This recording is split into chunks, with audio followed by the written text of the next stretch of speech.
Olá, pessoal! Nós somos alunos da turma de Medicina 107 e vamos falar um pouco para vocês sobre a falência ovariana precoce.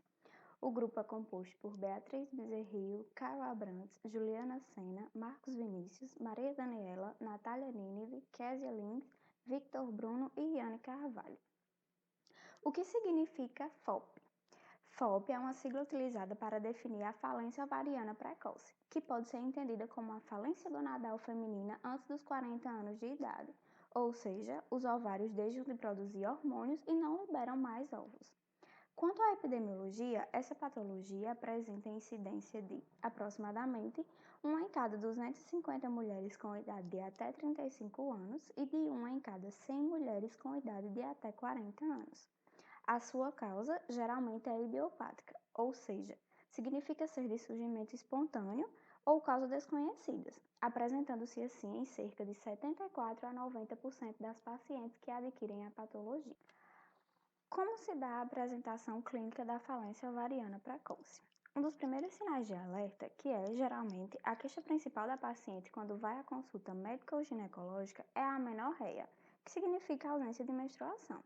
A amenorreia pode ser subdividida em primária ou secundária. A primária, por sua vez, pode ser a ausência de menstruação espontânea aos 16 anos, com a paciente já apresentando características sexuais secundárias, que podem ser distribuição de gordura pelas mamas, pelos abdominais e pubianos e alargamento da pelve. Ou pode ser também a ausência de menstruação espontânea aos 14 anos de idade, sem caracteres sexuais bem definidos. Nesses casos de amenorreia primária, pede-se a dosagem de FSH, que vai estar elevada, tendo-se então a possibilidade de ser falência ovariana prematura. Por sua vez, a amenorreia secundária é quando as mulheres já apresentam fluxo menstrual, mas agora queixam-se da ausência de menstruação por mais de 3 ciclos. Nesse caso, pede-se um teste de prolactina, pois, quando em quantidades elevadas, pode ser a causa da irregularidade do ciclo, levando à amenorreia. Pede-se também a dosagem de estrogênio e progestágeno, que, quando encontrada em valor baixo associado a FSH elevado, é a chave para o diagnóstico diferencial de falência ovariana prematura. Também está presente a dificuldade para engravidar, que é a infertilidade, devido à disfunção hormonal que dificulta a liberação dos óvulos. O hipogonadismo, que é a baixa produção dos hormônios esteroides sexuais, tendo-se também os níveis elevados de gonadotrofinas, LH e FSH em mulheres com menos de 40 anos. Também um sintoma presente são as ondas de calor. É válido ressaltar que o quadro de amenorreia e hipogonadismo são precedidos em meses ou anos por períodos de irregularidade menstrual. A falência ovariana pode ser classificada em primária e secundária. A primária é quando ocorrem alterações genéticas envolvendo o cromossomo X. Essas alterações podem ser monossomia, trissomia, translocações ou deleções, ou podem envolver também os cromossomos autossômicos. A secundária é decorrente de infecções, autoimunidade, idiopatia ou oforectomia bilateral, que é a retirada dos ovários, quimioterapia e radioterapia. Aqui nessa imagem mostra que cerca de 20% são causadas por causas genéticas e familiares, 5% por anomalia do cromossomo X, 10% por autoimunidade e 55% por fatores idiopáticos. Outra classificação é atribuída à depressão folicular ou disfunção folicular. A depressão folicular ocorre por deficiência folicular primordial, que é causa somente idiopática, ou pode ser também por uma aceleração na atresia folicular, que isso pode ser por fatores genéticos associados a doenças autoimunes, causas iatrogênicas associadas a toxinas e agentes virais. A segunda classificação é a disfunção folicular, pois, apesar dos folículos de aparência normal, existe falha na indução da síntese de estrogênios, resultando em amenorreia hipergonadotrófica.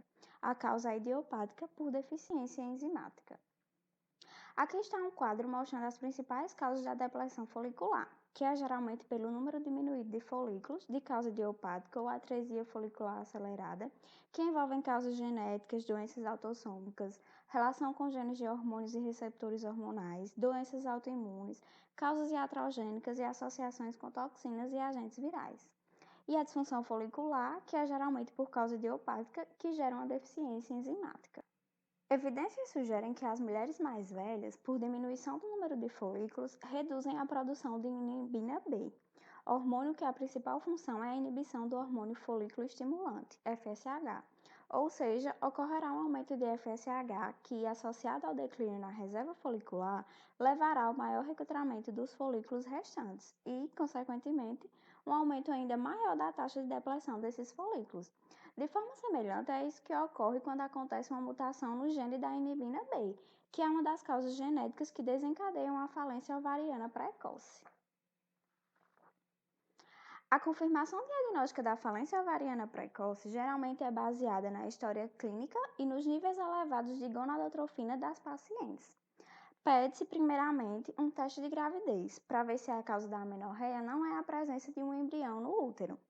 Pede-se também a dosagem de FSH, que geralmente estará elevado. Pede-se essa dosagem cerca de 2 a 3 vezes no mês, para confirmação da elevação e do diagnóstico diferencial de falência ovariana precoce. Pode-se pedir também a dosagem do estradiol, que geralmente estará abaixo.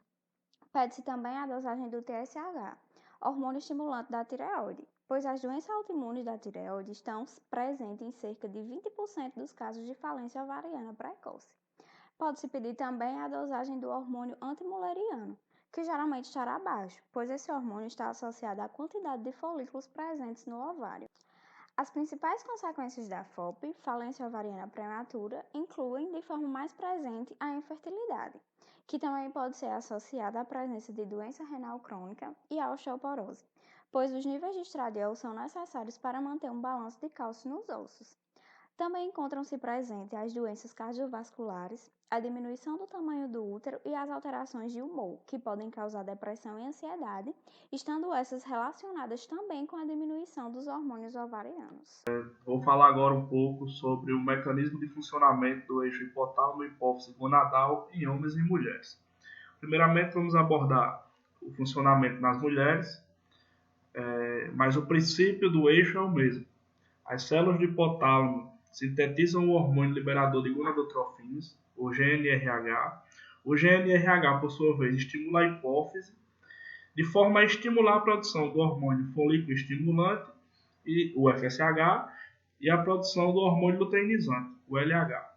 O FSH nas mulheres é importante para o desenvolvimento ovariano. Ele atua de forma a promover o crescimento dos folículos e também atua promovendo a produção de estrógenos para as células foliculares. Já o LH funciona como gatilho da ovulação. Podemos perceber pelo gráfico ao lado que por volta do 14º dia, quando ocorre o pico do LH, é concomitante à ovulação. O LH também é importante porque estimula o corpo lúteo a produzir a progesterona. A progesterona que é importante para que ocorra toda a preparação do corpo da mulher para uma possível gravidez, como o desenvolvimento do endométrio, por exemplo. Já nos homens, os hormônios gonadotróficos, obviamente, atuam de forma diferente. O FSH atua nas células de Sertoli, promovendo a espermatogênese. Já o LH age nas células de Leydig, promovendo a síntese de andrógenos, no caso, a testosterona. Vamos continuar falando um pouco da fisiologia. O eixo hipotálamo-hipofisário fornece uma interface entre o sistema nervoso central e o sistema endócrino. O funcionamento gonadal é controlado pelo sistema pavicelular, com neurônios que se originam no núcleo arqueado e têm seus axônios convergidos para a eminência mediana, caracterizando-se dessa forma como um arranjo túbero-infundibular entre o sistema nervoso e a adenopófise, ou hipófise anterior. A secreção dos hormônios gonadais, como foi tratado anteriormente no slide passado, se dá de forma indireta, né? Porque os hormônios, as gonadotrofinas, agem nas gônadas de forma a estimular a produção dos hormônios gonadais. As gonadotrofinas, que por sua vez é regulado pelo GNRH, que sofre a ação dopaminérgica, serotoninérgica, noradrenérgica e endorfinérgica. Já a ação da prolactina e da inibina iremos tratar no próximo slide. Neste slide temos um apanhado geral de cada componente hormonal do eixo hipotálamo-hipofisário gonadal, no caso específico das mulheres.